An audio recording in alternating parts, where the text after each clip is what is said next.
നമസ്കാരം ശ്രീലെ, ഭാരത് ലൈവിലേക്ക് സ്വാഗതം. നമസ്തേ പ്രശാന്ത്. ശ്രീലെ, അതായത് കൊണ്ടുവന്ന ആയുധങ്ങളെല്ലാം പരാജയപ്പെട്ടു, നടത്തിയ നീക്കങ്ങളെല്ലാം പൊളിഞ്ഞു. തിരുവനന്തപുരം നഗരസഭാ ഭരണം അട്ടിമറിക്കാൻ കഴിയാതെ നാണം കെട്ട് എന്താ പറയുക, പൊതുജന മധ്യത്തിൽ വരാൻ കഴിയാത്ത വണ്ണം ബുദ്ധിമുട്ട് അനുഭവിക്കുകയാണ് നമ്മുടെ തിരുവനന്തപുരത്തെ UDFന്റെ കോൺഗ്രസിന്റെ യുവ തുർക്കിയായ KS ശബരിനാഥ്. അദ്ദേഹം പറഞ്ഞത്, എന്റെ കൊക്കിൽ ജീവനുണ്ടെങ്കിൽ ഞാൻ സുഗതനെ സത്യപ്രതിജ്ഞ ചെയ്യിക്കില്ല, സുഗതനെ അയോഗ്യനാക്കും, സുഗതന് ഇനി ഈ നഗരസഭ കൗൺസിലിൽ സുഗതന് യാതൊരു വിധത്തിലുള്ള ആനുകൂല്യങ്ങളും കിട്ടില്ല. ശബരിനാഥ് വെല്ലുവിളിച്ചത്. പക്ഷെ ആ വെല്ലുവിളികളെല്ലാം മറികടന്നുകൊണ്ട് സുഗതന് ലീവ്, അവധി നൽകിയിരിക്കുകയാണ് കൗൺസിൽ. ശബരിനാഥിന്റെ കൊക്ക് തൂങ്ങിച്ചത്തു എന്നൊക്കെ പറഞ്ഞ് ട്രോള് ധാരാളം കണ്ടു. പക്ഷെ ശബരിനാഥ് വിടാൻ തയ്യാറല്ല. ഇപ്പോൾ രാജീവ് ചന്ദ്രശേഖറിനെതിരെ ഒരു പരാതിയുമായിട്ട് രംഗത്ത് വന്നിട്ടുണ്ട്. അതുപോലെ തന്നെ നഗരസഭാ ഭരണം അട്ടിമറിക്കാൻ വേണ്ടി ഇടതുപക്ഷവുമായി ചേർന്ന്, പ്രത്യേകിച്ചും മുൻ മന്ത്രി ശിവൻകുട്ടിയുമായിട്ട് ചേർന്ന് വലിയ ഗൂഢാലോചന നടത്തുകയാണ് എന്ന് BJP ജില്ലാ നേതൃത്വം അടക്കമുള്ളവർ ആരോപിക്കുന്നു. എന്താണ് ഈ ശബരിനാഥ് ഇങ്ങനെ വിടാതെ ഉടുമ്പിനെ പോലെ നഗരസഭാ ഭരണ അട്ടിമറിയിൽ പിടിച്ചിരിക്കുന്നത്? യഥാർത്ഥത്തിൽ ഇപ്പോ ശരിക്കും പറഞ്ഞാൽ BJPയോട് പൊരുതിയാൽ, BJPക്കെതിരെ നിൽക്കുന്നു എന്ന് വരുത്തിയാൽ ഒക്കെ സമൂഹത്തിൽ കിട്ടുന്ന, കേരളത്തിലെ ചിലരുടെ ഇടയിൽ കിട്ടുന്ന ഒരു അക്സെപ്റ്റൻസ് ഉണ്ട്. അത് CPMകാർക്കും കോൺഗ്രസ്സുകാർക്കും അത് പരസ്പരം, അവർ രണ്ടുപേരും അതില് പരസ്പരം, അവർക്ക് രണ്ടുപേർക്കും അത്തരം കാര്യത്തിൽ അഭിപ്രായ വ്യത്യാസങ്ങളൊന്നുമില്ല. BJPക്കോ എതിരെ പറയുന്ന ഇപ്പോ ട്രാൻസ്ജെൻഡർ ആക്ടിവിസ്റ്റുകളാണെങ്കിലും എന്ത് പറയണം, രഞ്ജിനി ഹരിദാസ് ഒരു സമരത്തിന് പോയി, ആ സമരത്തെ കുറിച്ച് പറഞ്ഞതിന് BJPക്കും കേന്ദ്ര സർക്കാരിനും എതിരെയുള്ള സമരത്തിന് പറഞ്ഞതുകൊണ്ട് ഇത്രയും കാലം രഞ്ജിനി ഹരിദാസിനെ ചവിട്ടിയിട്ടിരുന്ന എല്ലാവരും രഞ്ജിനി ഹരിദാസിനെ ഇന്ന് സാന്ദ്ര സമര സേനാനിയായി വാഴ്ത്തുകയാണ്. ഇപ്പൊ രഞ്ജിനി ഹരിദാസിന്റെ അഭിപ്രായത്തിനാണ് പ്രാമുഖ്യം എന്ന രീതിയിൽ രഞ്ജിനി ഹരിദാസോ ഇതൊക്കെ കണ്ട് ഹാലളകി നടത്തുകയുമാണ്. അപ്പോ ഇതിൽ നമുക്ക് മനസ്സിലാക്കേണ്ടത്, രഞ്ജിനി പറയുന്നത് ഞാൻ തീയിൽ കുരുത്തതാണെന്നാണ് പറയുന്നത്. ഏത് തീയിലാണെന്ന് നമുക്കറിയില്ല. പറഞ്ഞോളൂ. അതായത് ഈ അരാജകത്വം വിതയ്ക്കുന്നവരൊക്കെ തീ കുരുത്തതാണ്, എന്നെ ഒന്നും ബാധിക്കില്ല എന്നൊക്കെ പറഞ്ഞങ്ങ് നടക്കും. അത്തരത്തിലുള്ള ആൾക്കാരിൽ ഒരാളാണ് രഞ്ജിനി എന്നാണ് ഞാൻ മനസ്സിലാക്കുന്നത്. രഞ്ജിനി ആങ്കർ ഒക്കെ ആണെങ്കിലും രഞ്ജിനിയുടെ പല നേരത്തെയൊക്കെ വന്നിട്ടുള്ള കള്ളു കുടിച്ചാടുകയും ഒക്കെ ചെയ്യുന്ന കാര്യങ്ങളൊക്കെ നമ്മൾ കണ്ടാണ്. ഒരാളുടെ വ്യക്തിപരമായ വിഷയം, ഇത്തരം വിഷയങ്ങൾ ഉൾപ്പെടുത്തരുതെങ്കിൽ പോലും അതൊരു മോശം സന്ദേശം സമൂഹത്തിന് കൊടുക്കുന്ന കാര്യമാണ്. ഒരു സ്ത്രീ അല്ലെങ്കിൽ ഒരാൾ ഒരു പൊതു രംഗത്ത് ഇങ്ങനെ കള്ളു കുടിച്ചാടി ചില വീഡിയോകളൊക്കെ പുറത്തു വരുന്നു എന്നുള്ളത് അത് ചോദ്യം ചെയ്യപ്പെടേണ്ട കാര്യം തന്നെയാണ്. പക്ഷെ എങ്കിലും രഞ്ജിനി ഹരിദാസ് അടുത്ത കാലത്തായി വലിയ പണിയൊന്നും ഇല്ലാതിരിക്കുന്ന ഒരാളാണ്. അതുകൊണ്ട് തന്നെ രഞ്ജിനി ഹരിദാസിന് ഇനിയും കുറച്ച് ഉദ്ഘാടനങ്ങളൊക്കെ കിട്ടും. പലപ്പോഴും കേരളത്തിൽ CPMനും കോൺഗ്രസിനും വേണ്ടി പറഞ്ഞു കഴിഞ്ഞാൽ, അല്ലെങ്കിൽ BJP എതിർക്കുന്നു എന്ന് വരുത്തി കഴിഞ്ഞാൽ കിട്ടുന്ന ഒരു സ്റ്റാർഡം ഉണ്ട്. ആ സ്റ്റാർഡമാണ് ഇവരൊക്കെ ഉപയോഗപ്പെടുത്താൻ ശ്രമിക്കുന്നത്. ഇവിടെയും ശബരിനാഥൻ BJPക്കെതിരെ നിന്നു, ഞാൻ ശക്തമായ പ്രതിരോധം സൃഷ്ടിച്ച് നിന്നു എന്ന് വരുത്തി തീർക്കാനുള്ള ഒരു ശ്രമമാണ് നടന്നത്. കഴിഞ്ഞ കാലഘട്ടങ്ങളിലെല്ലാം കോൺഗ്രസിന്റെ ഒരു നേതാവിനും അതൊന്നും കഴിഞ്ഞിട്ടില്ല, എനിക്ക് മാത്രമേ അത് സാധിച്ചിട്ടുള്ളൂ എന്ന് വരുത്തി തീർത്തുകൊണ്ട് എവിടെയെങ്കിലും എന്തെങ്കിലും നേടിയെടുക്കാനുള്ള ഒരു ശ്രമമാണെന്നാണ് എനിക്ക് തോന്നുന്നത്. ശബരിനാഥൻ വിചാരിച്ചിടത്തൊന്നും ശബരിനാഥൻ എത്താൻ കഴിഞ്ഞില്ല. അവസാനം കിട്ടിയതോ ഒരു കവടിയാറിലെ വാർഡ് കൗൺസിൽ എന്ന സ്ഥാനം മാത്രമാണ്. അവിടെയും മേയറാകാമെന്നുള്ള പ്രതീക്ഷയും പൊലിഞ്ഞു. മേയറാക്കാൻ വേണ്ടിയാണ് ശബരിനാഥനെ നിർത്തിയതെങ്കിലും മേയറാക്കാമെന്നുള്ള പ്രതീക്ഷയും പൊലിഞ്ഞു. BJPയുടെ മേയർ അവിടേക്ക് വരുന്നു. അപ്പോ ഇടതുപക്ഷത്തെ കൂട്ടുപിടിച്ചിട്ടാണെങ്കിലും ആരെയെങ്കിലും ഒക്കെ കൂട്ടുപിടിച്ചിട്ടാണെങ്കിലും അത്തരത്തിലൊന്ന് അട്ടിമറിക്കാനുള്ള ശ്രമം നടത്തി. അവിടെ വലിയ പരാജയം സംഭവിച്ച പല ഘടകങ്ങളിൽ ഒന്നാണ് ഈ ആഭ്യന്തര വകുപ്പ് നൽകിയ കത്ത് എന്ന് പറയാൻ കഴിയും. അല്ലെങ്കിലും ആഭ്യന്തര വകുപ്പിന്റെ കത്തില്ലെങ്കിലും അവധിക്ക് അപേക്ഷ നൽകിയാൽ അതൊരു നിയമപരമായ കാര്യമാണ്. അവധിക്ക് അപേക്ഷ നൽകുക എന്നുള്ളത് ജയിൽ വഴി തന്നെ നടക്കണമെങ്കിൽ ആഭ്യന്തര വകുപ്പിന് അല്ലെങ്കിൽ ആഭ്യന്തര വകുപ്പിനോട് അനുവാദം ചോദിക്കണം. അല്ലെന്നുണ്ടെങ്കിൽ ഒരു പക്ഷേ ജയിലിൽ നിന്ന് പുറത്തു പോകുന്ന കത്തൊക്കെ ജയിലിൽ എഴുതി വെച്ചിട്ടേ സാധാരണഗതിയിൽ പുറത്തു വിടാറുള്ളൂ.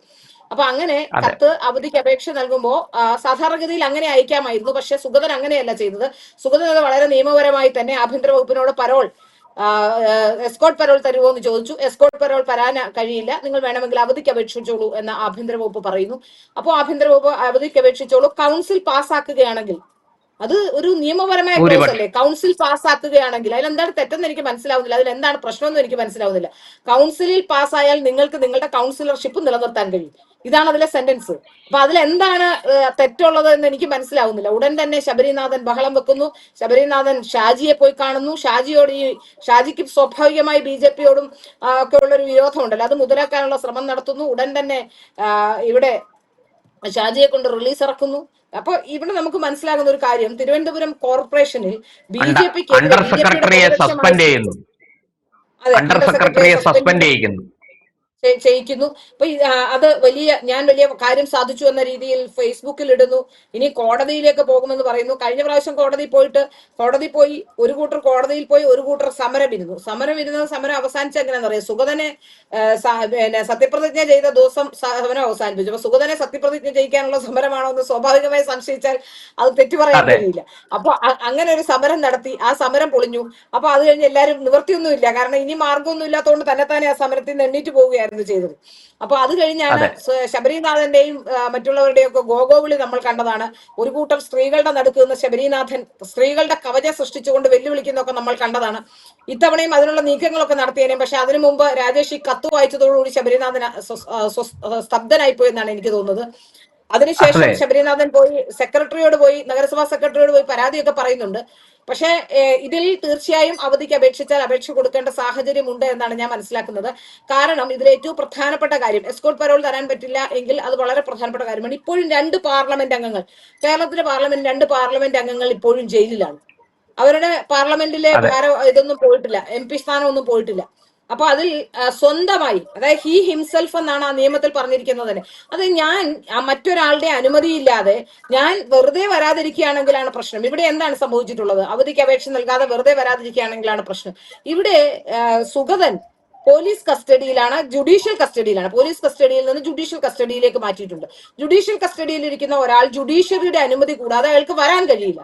അത് അയാളുടെ പ്രശ്നമല്ല, അയാൾ വരാൻ വില്ലിങ് ആണ്. പക്ഷെ ജുഡീഷ്യറി അനുവദിക്കണം അയാളെ. അപ്പൊ ജുഡീഷ്യറി അനുവദിക്കാത്തടത്തോളം കാലം അയാൾക്ക് അവിടെ നിന്ന് ഇവിടെ വന്ന് ഈ ഇതിൽ പങ്കെടുക്കാൻ കഴിയില്ല. അപ്പൊ അതുകൊണ്ട് തന്നെയാണ് അദ്ദേഹം പങ്കെടുക്കാത്തത്. അത് മനസ്സിലാക്കിക്കൊണ്ട് തന്നെ അദ്ദേഹത്തിന് അത്തരത്തിൽ കൗൺസിലർഷിപ്പ് പോകാനുള്ള സാധ്യതയില്ല. ഇവർ ചൂണ്ടിക്കാട്ടുന്ന മറ്റൊരു കാര്യമാണ്, പാലക്കാട് നഗരസഭയിലെ കൗൺസിലറെ സസ്പെൻഡ് ചെയ്തു എന്ന കാര്യമാണ്. പാലക്കാട് നഗരസഭയിലെ കൗൺസിലർ ST അട്രോസിറ്റി ആക്ട് പ്രകാരമുള്ള കേസിൽ പ്രതിയായപ്പോൾ അയാൾ 2 കൗൺസിലിൽ വരാതെ മുങ്ങി നടന്നു. അതായത് അയാൾ ഒളിവിൽ പോവുകയായിരുന്നു. ഒളിവിൽ പോയ ശേഷം അവസാന കൗൺസിൽ ആകുമ്പോഴേക്കും അയാളെ ഒളിവിൽ നിന്ന് പിടിക്കുകയാണ്. അപ്പൊ ആ 2 ഇതിലും അറിഞ്ഞിട്ടില്ല. ആ 2 കൗൺസിലും അയാൾ അവധിക്ക് അപേക്ഷ നൽകുകയോ അല്ലെങ്കിൽ ഒളിവിൽ പോകുന്ന സമയത്ത് അവധിക്ക് അപേക്ഷ നൽകിയിട്ടില്ല എന്നാണ് ഞാൻ മനസ്സിലാക്കുന്നത്. അവധിക്ക് അപേക്ഷ നൽകിയിട്ടില്ല. അതിനുശേഷം ഒളിവിൽ പോകുന്നു. ഒളിവിൽ പോയി ഒളിവിന്റെ അവസാന കാലഘട്ടത്തിൽ, അതായത് കൗൺസിലിന്റെ അവസാന ഘട്ടത്തിൽ ഇയാൾ അറസ്റ്റിലാവുകയും ചെയ്തു. അപ്പൊ 3 കൗൺസിലായി. അപ്പൊ അയാൾ അയോഗ്യനാക്കാം. കാരണം അയാൾ ഒളിവിലായിരുന്നു, 2 കൗൺസിൽ പങ്കെടുത്തിട്ടില്ല. നേരെ മറിച്ച് സുഗതൻ നേരത്തെ തന്നെ അവധിക്ക് അപേക്ഷ കൊടുത്തിരുന്നു, അയാൾക്ക് സുഖമില്ലാത്തത് കൊണ്ട്. അതിനുശേഷം അങ്ങനെ ഇരിക്കുമ്പോഴാണ് അയാളെ അറസ്റ്റ് ചെയ്യുന്നത്. അയാളെ അറസ്റ്റ് ചെയ്തപ്പോഴാണ് അയാൾക്ക് ഈ കൗൺസിൽ പങ്കെടുക്കാൻ കഴിയാത്ത സാഹചര്യം ഉണ്ടാകുന്നത്, സത്യപ്രതിജ്ഞ ചെയ്യേണ്ട സാഹചര്യം ഉണ്ടാകുന്നത്. അപ്പൊ അതിൽ നിന്നൊക്കെ നമുക്ക് മനസ്സിലാവുന്നത് നിയമപരമായി തന്നെ ഇത്തരം കാര്യങ്ങളെല്ലാം, ഇതുവരെ ചെയ്ത എല്ലാ കാര്യങ്ങളും നിയമപരമായി ശരിയാണ്. ഇനി ആ സർക്കുലർ ശബരിനാഥന്റെ ഈഗോ ഹർട്ട് ചെയ്യപ്പെട്ടതുകൊണ്ട് അത് പോയി ഷാജിയെ കണ്ടത് ക്യാൻസൽ ചെയ്തു, ഞാൻ എന്തോ സാധിച്ചു എന്ന് വരുത്തുന്നുണ്ടെങ്കിൽ അതുകൊണ്ടൊരു കാര്യവുമില്ല. ആ സർക്കുലർ പ്രകാരം, ആ സർക്കുലർ നൽകിയവർ കോടതി ചെന്നാൽ പോലും ഒന്നും നിലനിൽക്കില്ല. ആ സർക്കുലർ പ്രകാരം നടക്കേണ്ട പ്രവൃത്തി നടന്നു കഴിഞ്ഞു. അതിനുശേഷം സർക്കുലർ ക്യാൻസൽ ചെയ്തിട്ട് എന്ത് ചെയ്യാനാ?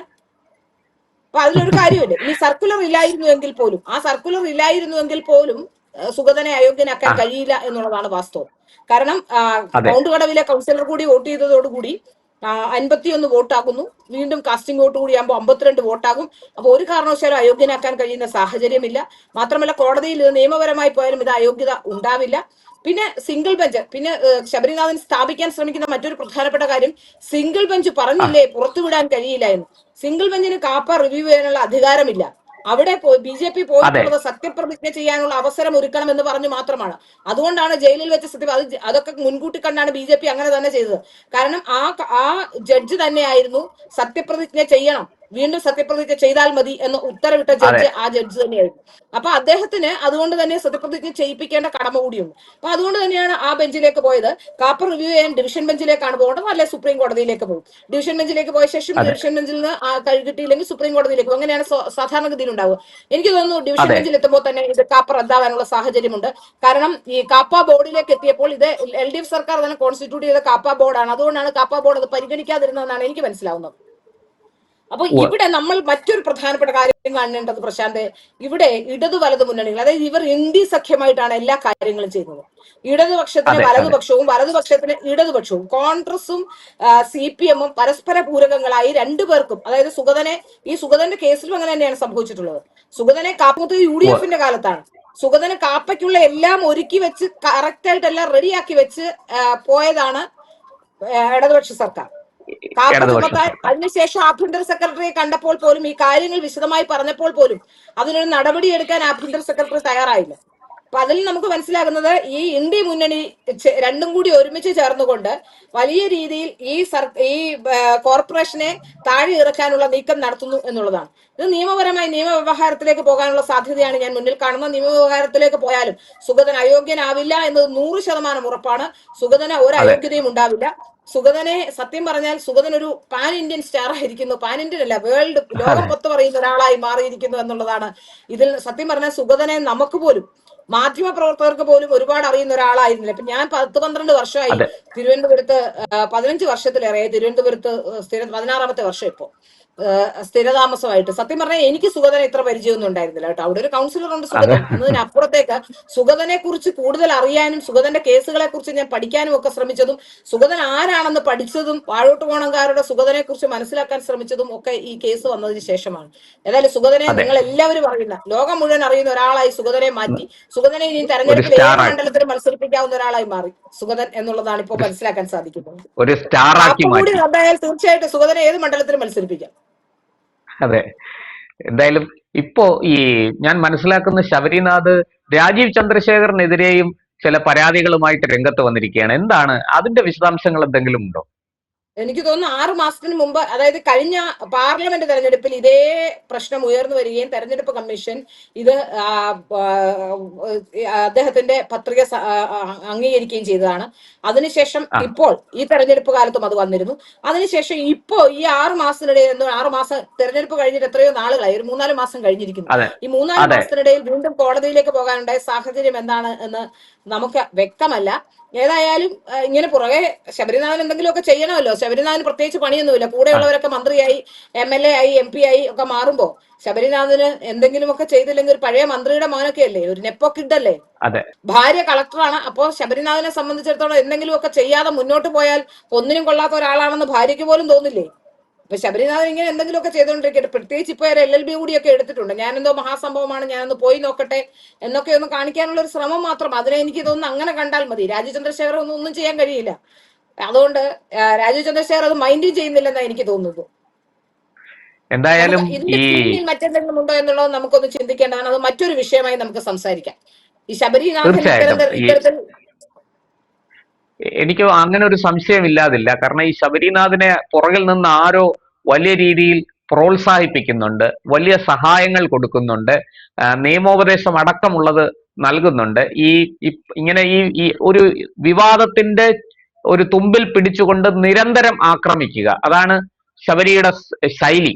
അതിന് എവിടുന്നൊക്കെയോ കാര്യമായ സഹായങ്ങൾ കിട്ടുന്നുണ്ട്, രാഷ്ട്രീയമായ സഹായങ്ങൾ കിട്ടുന്നുണ്ടെന്നാണ് ഞാൻ മനസ്സിലാക്കുന്നത്. തീർച്ചയായും നമ്മുടെ ചില സംശയങ്ങളൊക്കെ ഉണ്ട് ആ വിഷയത്തിൽ. കാരണം ഇത്രയും കാലം മിണ്ടാതിരുന്ന ശബരി, പ്രത്യേകിച്ച് തിരുവനന്തപുരം കോർപ്പറേഷനെതിരെ രാജീവ് ചന്ദ്രശേഖറിനെതിരെയും ഒക്കെ രംഗത്ത് വരുന്നതിനെ സംബന്ധിച്ച ചില സംശയങ്ങൾ നമുക്കുണ്ട്. അത് വേറൊരു വിഷയമാണ്. നമുക്ക് പിന്നീട് വേറൊരു വിഷയമായി സംസാരിക്കുന്നത്.